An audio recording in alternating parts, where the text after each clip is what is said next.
प्रांजल खेवलकर यांना जामीन मिळाला आणि आता जामीन मिळून ते बाहेर आलेले आहेत।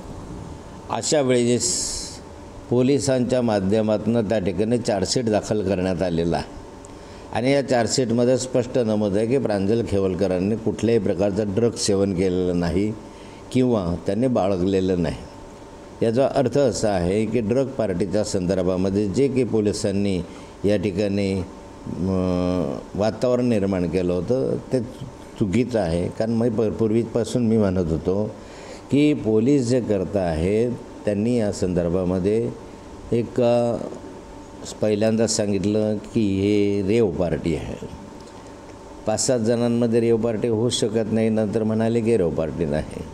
मधल्या काळात म्हणाले की प्रांजल खेवलकरांना पहिल्या नंबरचा आरोपी यासाठी केलं की त्यांच्यावर अनेक गुन्हे दाखल आहे। नंतर पोलीस म्हणाले की ही प्रिंटिंग मिस्टेक आहे।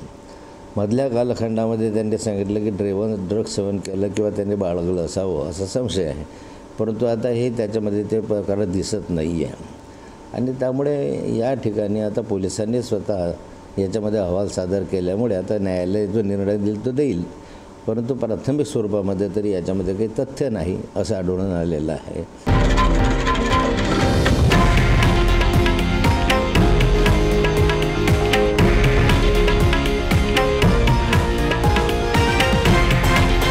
हे आहे देशातील नंबर 1 न्यूज नेटवर्क आणि आपण पाहत आहात TV9 मराठी, एकमेव।